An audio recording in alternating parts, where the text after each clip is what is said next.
In a world where fear is often used as a tool of manipulation, what if the real threat isn't just a virus, but the response to it? What if the pandemic isn't the only disaster, but the government's handling of it is part of a greater, more troubling agenda? This story isn't just about two pandemics separated by decades. It's about the sinister patterns of manipulation, control, and hidden beneficiaries.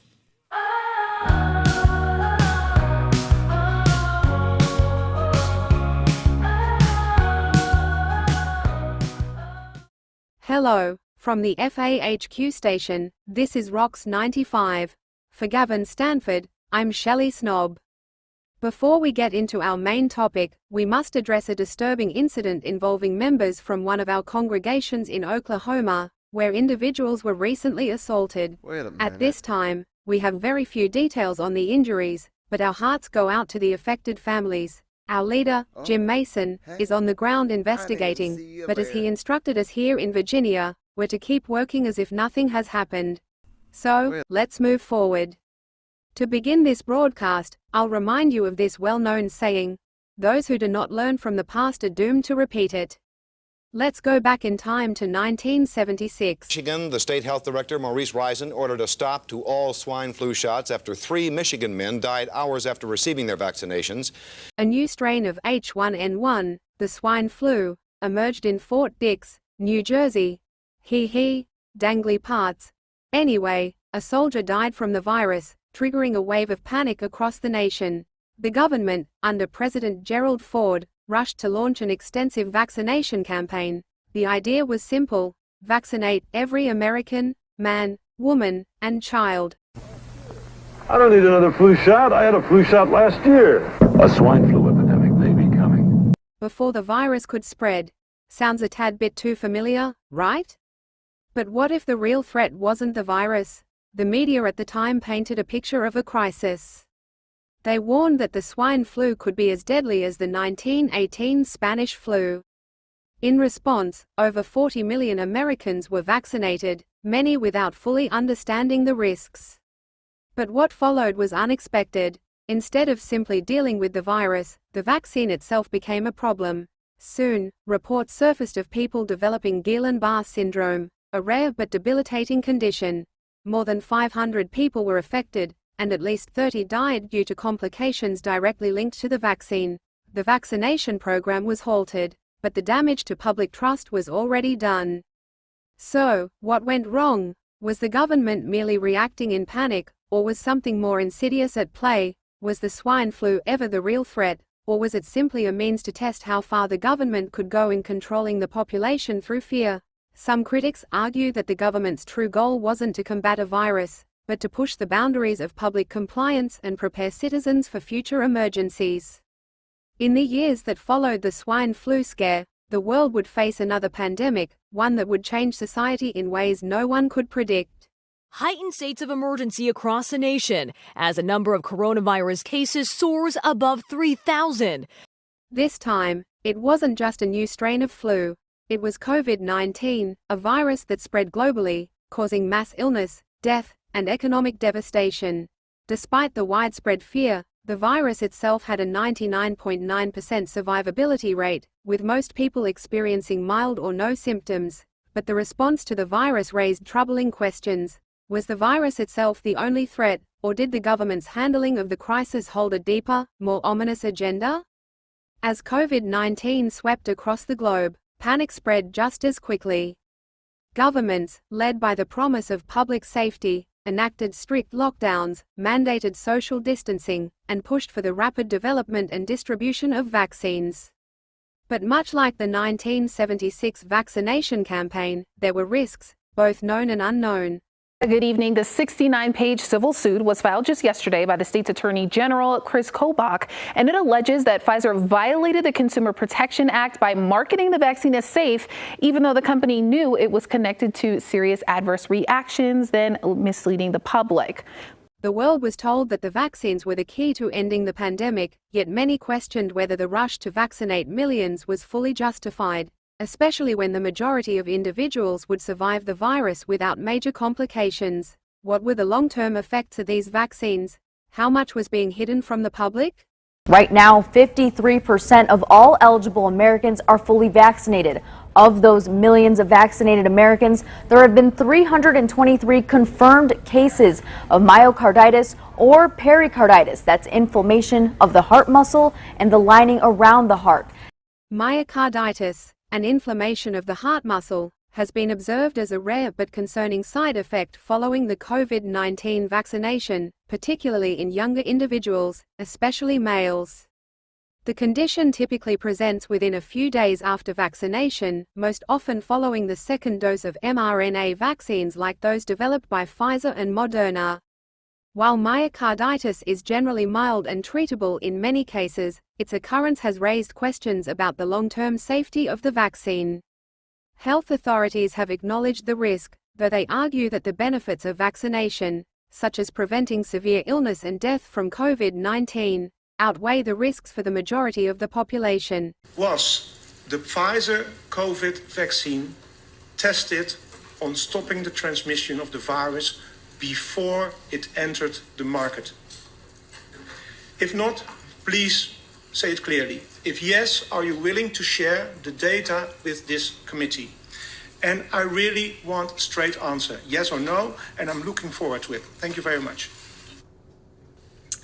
Regarding the question around, did we know about stopping immunisation before it's entered the market? No. We had to really move at the speed of science to really... Nonetheless, the correlation between the vaccine and myocarditis has fueled ongoing debate and led to further scrutiny of the accelerated rollout and the communication of potential risks associated with the vaccines. None of us here at Rocks 95 are vaccinated. Go f yourself. While the virus itself posed a very real threat to certain vulnerable populations, the narrative surrounding it soon shifted. The media, the government, and the medical establishment, each playing a key role in shaping public perception, began to control the flow of information. Truths were distorted, contradictions ignored, and dissenting voices suppressed. Those who questioned the official narrative were labeled as conspiracy theorists, even as alternative viewpoints were silenced. As we look back on the events of 2020 and beyond, it's hard to ignore the eerie similarities to what happened in 1976. Just as the government's response to the swine flu created fear and distrust, the global response to COVID-19 did the same. Was the virus truly the primary danger, or did it serve as a pretext for a larger experiment in social control? Critics argue that the pandemic was used as a tool to test the limits of government power, to see how far citizens could be pushed into compliance. The lockdowns, the restrictions, the surveillance, they were all part of a broader agenda that extended beyond public health. In the aftermath of the pandemic, many are left questioning not only the efficacy of the measures taken, but the motives behind them. The media painted a portrait of unity in the face of crisis. Hi, I'm Fox San Antonio's Jessica Headley. And I'm Ryan Wolf. Our greatest responsibility is to serve our Treasure Valley communities, the El Paso, Las Cruces communities, Eastern Iowa communities, Mid-Michigan communities. We are extremely proud of the quality, balanced journalism that CBS 4 News produces. But we are concerned about the trouble and trend of irresponsible, one-sided news stories plaguing our country. The sharing of biased and false news has become all too common on social media. More alarming, some media outlets publish these same fake stories without checking facts first. But behind the scenes, the wheels of control were in motion. Those who profited from the pandemic, pharmaceutical companies, tech giants, and government contractors, were quick to position themselves as essential players in a world forever altered by the virus.